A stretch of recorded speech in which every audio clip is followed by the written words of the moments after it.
Assalamualaikum warahmatullahi wabarakatuh. Perkenalkan, saya Galuh Puspitasari, NIM 83 dari kelas Strategi dan Kebijakan Bisnis B.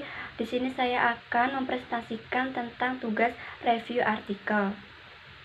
Yang pertama di sini ada judul. Judul dari artikel ini adalah Analisis Strategi Pengembangan Agrowisata Kebun Blimbing di Tulungagung serta dampaknya terhadap perekonomian di era COVID-19.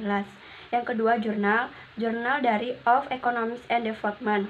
Yang ketiga, volume dan halaman, terdapat 1 volume dan halaman 1-13. Yang keempat, ada tahun penerbitannya adalah tahun 2021. Dan kelima, ada penulisnya yaitu Ulfi Ade Masrurah dan Farida Rahmawati. Yang keenam, ada reviewer dan tanggal. Reviewernya adalah Galuh Puspitasari pada tanggal 28 Agustus 2021. Berikutnya adalah pembahasan tentang hasil reviewer dari artikel.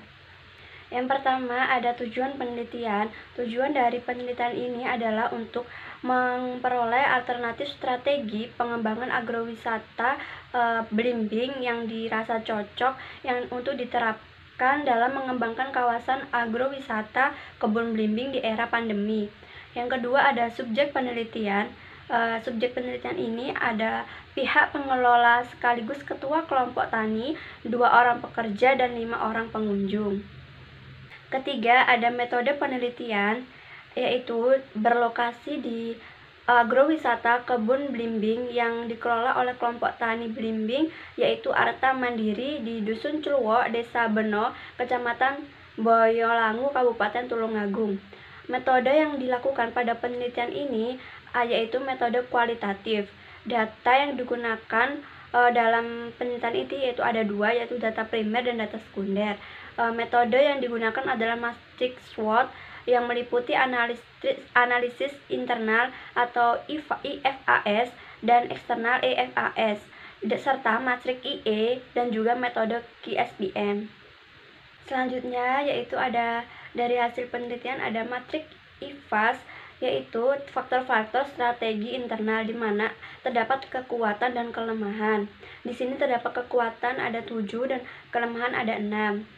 Dari tabel IFAS sendiri diketahui bahwa kekuatan utamanya adalah pada kualitas buah yang unggul dan pengelolaan memperhatikan kelestarian lingkungan dan dengan total skor pada masing-masing faktor yaitu sebesar 0,36584 atau 0,37. Dari data IFAS dapat diketahui juga kelemahan utama pada agrowisata kebun blimbing, yaitu pada faktor penerapan protokol kesehatan dan penyediaan tempat cuci tangan dengan total skor pada masing-masing faktor tersebut adalah 0,35. Secara keseluruhan dapat diketahui bahwa total skor internal agrowisata kebun blimbing yang dikelola oleh kelompok tani Arta Mandiri sebesar 0,3,38. Selanjutnya dari hasil penelitian yaitu matriks IFAS, yaitu faktor-faktor strategi eksternal. Terdapat peluang dan ancaman, di mana peluang terdapat 6 peluang dan 4 ancaman. Dari tabel IFAS diketahui bahwa peluang yang sangat berpengaruh terhadap pengembangan agrowisata tersebut pada faktor antusias masyarakat sekitar agrowisata dengan total skor sebesar 0,44. Dari data IFAS dapat diketahui juga ancaman utama dari agrowisata kebun blimbing, yaitu pada faktor jumlah pengunjung yang menurun ketika masa pandemi COVID-19. Dengan total skor faktor tersebut adalah 0,44. Keseluruhan dapat diketahui bahwa total skor faktor eksternal agrowisata kebun blimbing yang dikelola oleh kelompok tani Arta Mandiri sebesar 3,63. Hasil penelitian selanjutnya yaitu matriks IE, di mana dari hasil penelitian melalui matriks IE, sumbu X sebesar 0,60 yang berasal dari selisih faktor kekuatan dan faktor kelemahan, dan sumbu Y sebesar 0,85 yang berasal dari selisih faktor peluang dan faktor ancaman. Adanya nilai dari sumbu X dan sumbu Y diperoleh sebuah titik koordinat.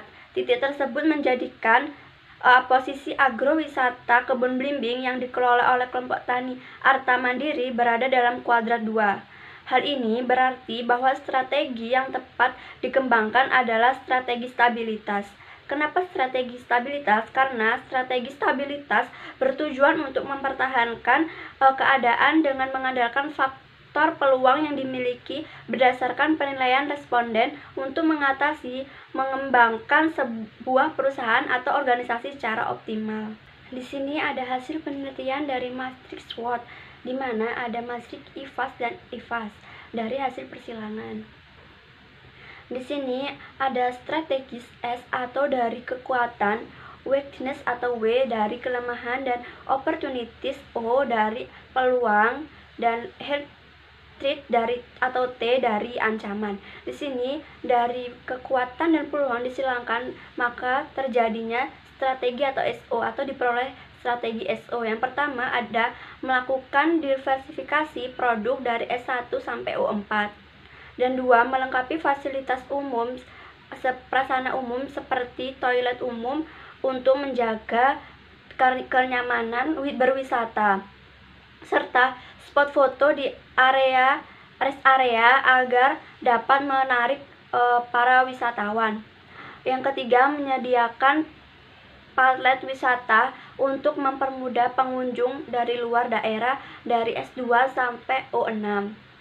Yang kedua ada strategi WO dari persilangan kelemahan dan peluang. Maka mendapatkan strategi yaitu pertama, pengunjung wajib menggunakan masker dan mencuci tangan sebelum memasuki area agrowisata dari W6 sampai O2.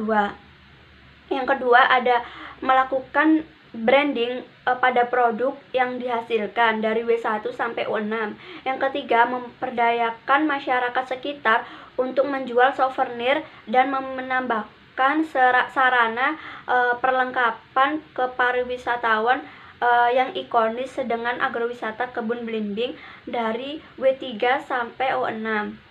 Yang selanjutnya terdapat strategi ST yaitu persilangan dari kekuatan dan ancaman. Terdapat strategi yaitu yang pertama, memperbaiki dan mengembangkan konsep wirawisata dengan mengedepankan untuk kearifan lokal serta pengunjung menjunjung nilai keunikan daya tarik yang dari S1 sampai T4. Yang selanjutnya atas strategi WT, persilangan dari kelemahan dan ancaman. Terdapat strategi yang pertama, peningkatan keanekaragaman potensi melalui pemanfaatan dan pengelolaan lahan pertanian secara lokal arif dan menyeluruh dari W3 sampai T2. Yang selanjutnya ada pengawasan diskriminatif baik dari penerapan protokol kesehatan maupun pengawasan dalam hal penjagaan kearifan lingkungan dari agrowisata dari W1 sampai T4. Hasil penelitian terakhir yaitu dari analisis KSBM, di mana terdapat strategi-strategi yang bisa dilakukan oleh mitra Arta Mandiri. Di sini ada satu yaitu melakukan diversifikasi produk, 2. Melakukan branding pada produk-produk yang dihasilkan, 3. Meningkatkan keanekaragaman potensi melalui pemanfaatan dan pengolahan lahan pertanian secara menyeluruh dan kolektif. Yang keempat, menyediakan paket wisata untuk mempermudah pengunjung dari luar daerah. Yang kelima, pengawasan diperketat baik dalam penerapan protokol kesehatan maupun pengawasan dalam hal penjagaan keasrian lingkungan agrowisata. Yang keenam ada memperbaiki dan mengembangkan konsep wisata dengan menjunjung nilai keunikan daya tarik serta mengedepankan unsur kearifan lokal.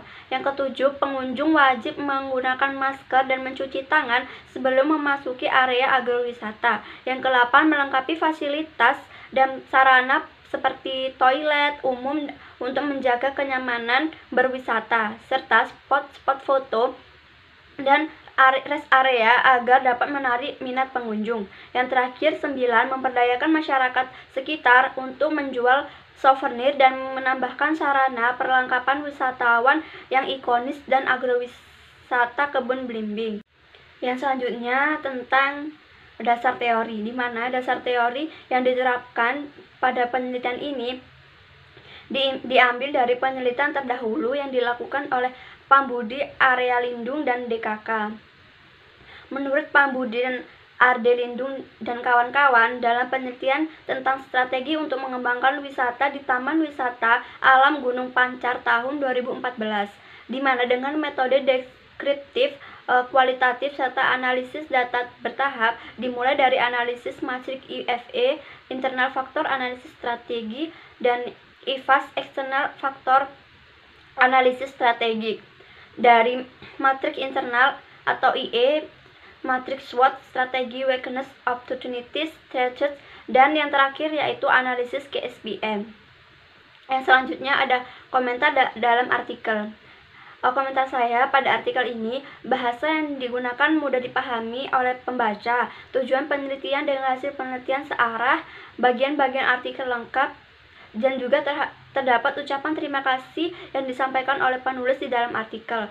Artikel ini sangat mempermudah pembaca dalam memahami artikel ini. Terima kasih dari saya, kurang lebihnya mohon maaf. Wali Taufik Walidaya. Wassalamualaikum warahmatullahi wabarakatuh.